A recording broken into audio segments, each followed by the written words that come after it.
Nada como ir próximo a quem está reclamando. No sábado, no meu estado da Bahia, eu passei em 4 estradas federais, 4 BRs. A 324, que liga Salvador à Feira de Santana, a 116, que é a Rio-Bahia, e a 407, que vai na direção de Juazeiro. Em todas elas, tinha uma quantidade muito grande de caminhões. Todas as 3 BR que eu passei. Fui olhar de perto para ver o que é que está acontecendo. Aí você para perguntar aos caminhoneiros o grande problema que está acontecendo e que dificulta a ação deles. Claro que é o preço do óleo diesel, que é a questão dos pedágios, mas todos aqueles que estavam lá, e isso me preocupou bastante, todos os lugares que eu passei tinha uma faixa escrito intervenção militar já. E aí procura-se o que motiva aquilo.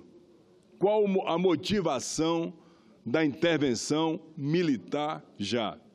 Resposta clara: não suportamos mais ganhar com o calo da mão, com o suor da testa e ver tanta roubalheira em Brasília.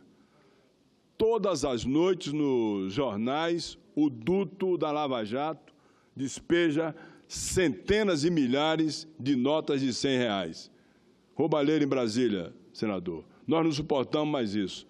E se resolveu a questão do valor do diesel, baixar a níveis suportáveis. Mas nós queremos que se retire o presidente da República. Eles querem a cabeça do Michel Temer. Por quê? Porque o Michel Temer, quando ganhou e tirou a presidente Dilma, eu tenho minha consciência tranquila, porque daqui dessa tribuna, 3 vezes, em discurso, eu disse que não ia resolver, iria piorar, e piorou bastante, até porque é só comparar os números do preço do diesel à época lá da presidente Dilma e agora, dobrou o preço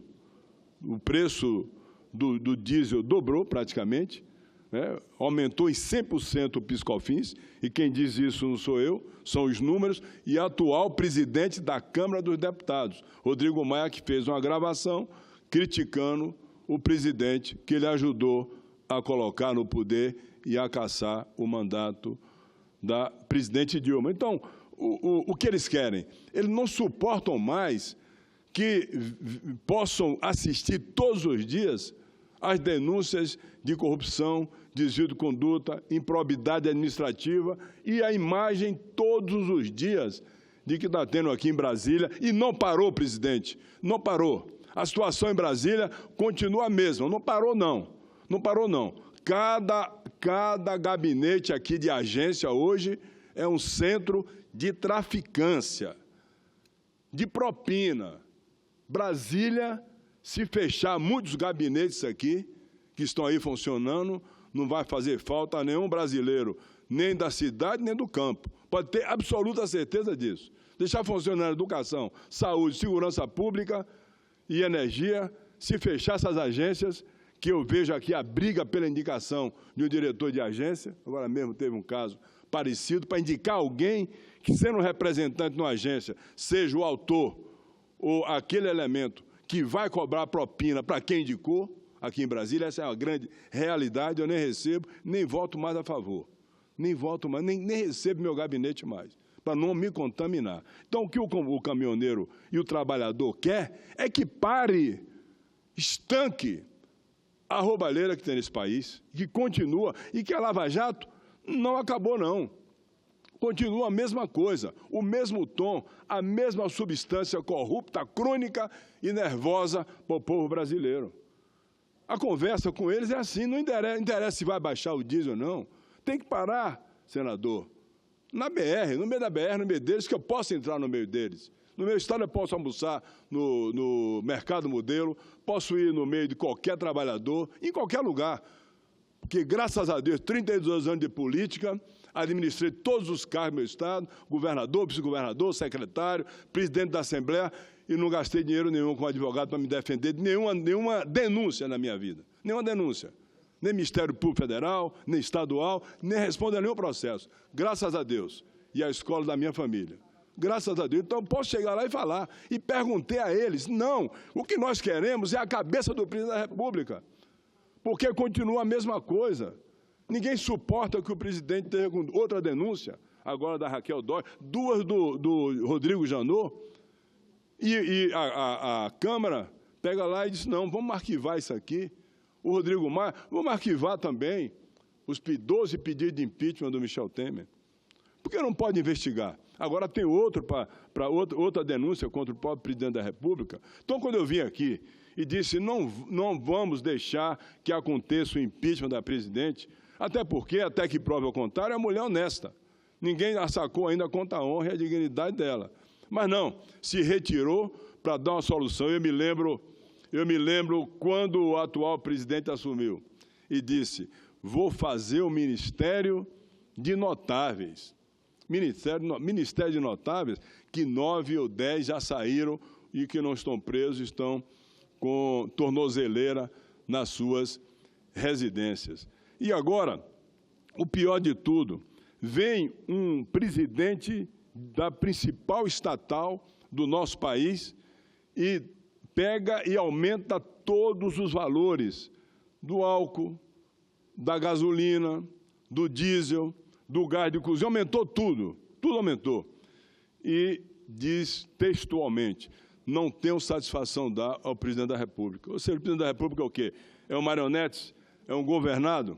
É alguém que vai ter que fazer genuflexo, ou seja, se ajoelhar frente ao presidente da Petrobras?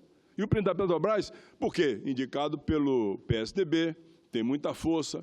E o PSDB, presidente, o PSDB foi o partido que mais votou a favor do Michel Temer nas duas casas.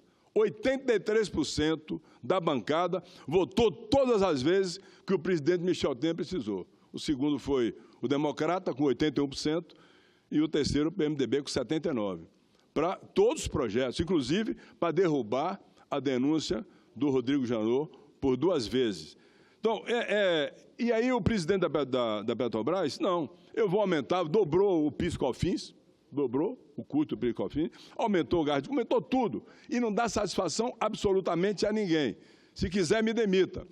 Ele não vai demitir, porque se demitir, ele perde o apoio do PSDB na Câmara e talvez aqui no Senado. Então, não vai demitir por isso. E outra coisa, como é que o presidente da Petrobras faz um acordo com os advogados, com a banca de advogados lá dos Estados Unidos e paga 3 bilhões de reais nesse acordo, 3 bilhões de reais nesse acordo, está aqui, 3 bilhões de reais, para resolver o problema das perdas daqueles investidores. Está aqui, todos os jornais mostraram isso. No dia 1º, no dia 28/5, o jornal A Folha de São Paulo mostra que Petrobras informou que chegou a um acordo para encerrar a ação coletiva movida por investidores americanos por perdas provocadas após descoberta do esquema de corrupção investigado na Lava Jato. Pois bem, a empresa pagará 2,950 bilhões de dólares em 3 parcelas daqui. 3 bilhões de dólares para fazer o acordo, e o acordo, quem vai analisar o acordo é a Justiça dos Estados Unidos.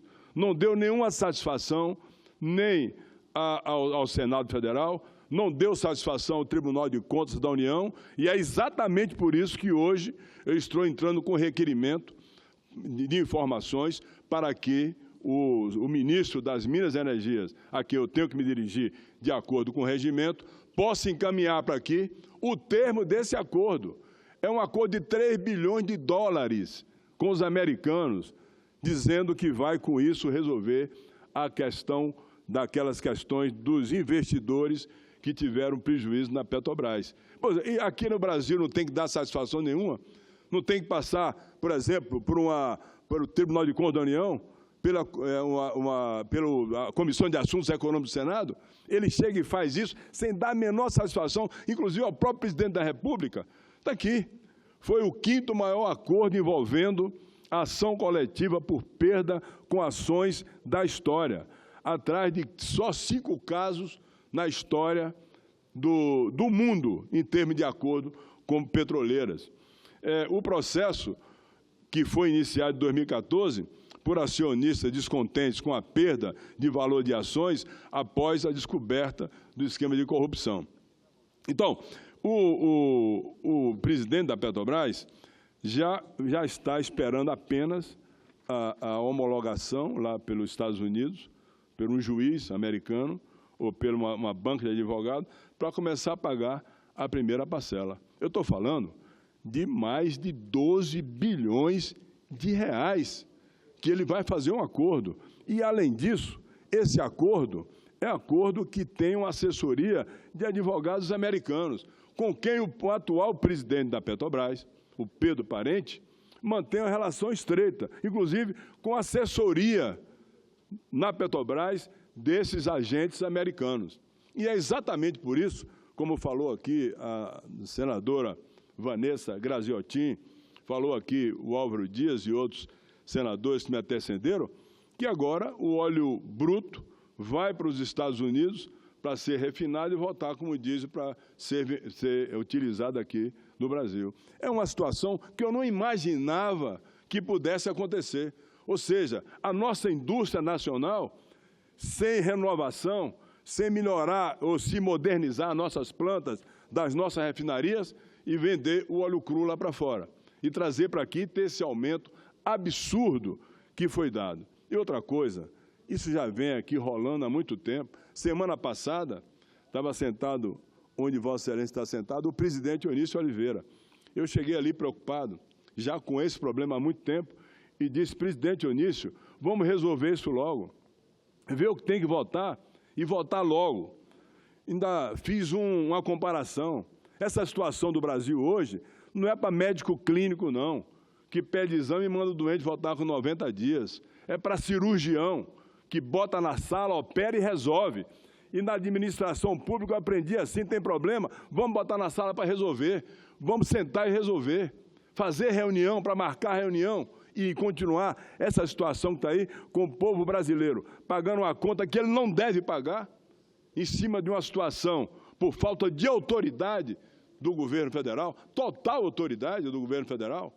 E na quarta-feira passada, na quinta-feira passada, quando já estava numa situação bem grave, o presidente da República pegou um avião e foi a Porto Real, no Rio de Janeiro, entregar automóveis para uma prefeitura lá com o governador Luiz Fernando Pezão. Essa é a realidade do Brasil, que está sem governo.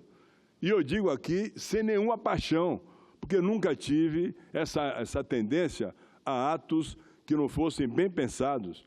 Mas é doloroso para um brasileiro, ou para o povo brasileiro, qualquer brasileiro que tem um mínimo de patriotismo, de brasilidade, de compromisso com o país, assistir os desmandos administrativos que nós estamos assistindo agora. Eu não creio que se possa ter uma eleição bem conduzida quanto ao presidente da República, porque os escândalos vão se sucedendo desde que ele assumiu. 2 anos de governo, 2 anos de sucessivos escândalos que vêm acontecendo, que envolvem a pessoa do presidente ou daqueles que gravitam em torno dele, dos seus assessores, dos seus ministros, os mais próximos dele. Então, eu não acho que ele possa e tenha a condição de fazer a transição, a travessia nas eleições. Por isso, é importante trazer aqui a voz do povo, que é a voz de que o presidente não tem condições de governar, e eu vou avalizar isso. Eu achava que se ele tivesse o mínimo de patriotismo, de compromisso com o Brasil, vendo a situação que ele já levou e pode levar a pior, renunciasse, entregasse o cargo dele para alguém poder fazer a travessia até as eleições, se acontecer, de 7 de outubro desse ano, que eu espero que aconteça. E, aliás, digo o seguinte: se não acontecer, vão brigar contra quem não quer que aconteça. Até porque, no primeiro momento em que houve aquela ameaça do atual comandante do Exército, que eu respeito muito, conheço, o general Eduardo Vilas Boas, dizendo na véspera do julgamento do presidente Lula que tinha que ter combate à corrupção, à impunidade, nós reagimos imediatamente. Reagimos e dissemos que ele, o general, não tinha condição de fazer aquilo, até porque o general convive com o governo que está eivado de casos de improbidade administrativa. Então, não podia, de maneira nenhuma, tomar aquela decisão. Lutar pela democracia, lutarei, como lutaram os meus antepassados lá no interior da Bahia, e sofreram muito com isso. Mas tenho absoluta certeza que, se tivesse um pouquinho de consciência, se passaria isso. Quem assumiria? O presidente da Câmara, ele é candidato, talvez não queira assumir, e tem problemas com a Justiça também está na delação da Lava Jato. Quem assumiria? O senador Eunício Oliveira, ele é candidato, talvez não queira assumir. Assumiria a presidente do Supremo Tribunal Federal, que sentaria na cadeira de presidente da República sem nenhuma acusação de corrupção, de improbidade administrativa, para fazer essa transição. Essa é a sugestão de quem passou esse fim de semana inteiro achando que o meu país não tem mais futuro com a situação do governo que está aí. Do governo e os homens que assessoram o governo, que estão todos também envolvidos em atos que não correspondem à ética, nem tampouco à probidade administrativa. Por isso é o meu apelo nesse dia. Estarei aqui para votar. Fui convocado pelo vice-presidente do Senado, o senador Cássio Cunha Lima, para comparecer aqui hoje. Estarei aqui para votar, mas passarei aqui essa tarde mostrando a minha indignação com a situação em que foi levado o Brasil depois do golpe que foi dado à presidente Dilma por maioria do Senado e também da Câmara dos Deputados. Aliás, um governo na história da República, senador Cristóvão Buarque, nunca foi tão impopular com o povo brasileiro e tão forte na Câmara e no Senado. Um paradoxo que não há como se explicar. Talvez, futuramente, a história possa vir explicar essa situação que vive o Brasil hoje. Muito obrigado.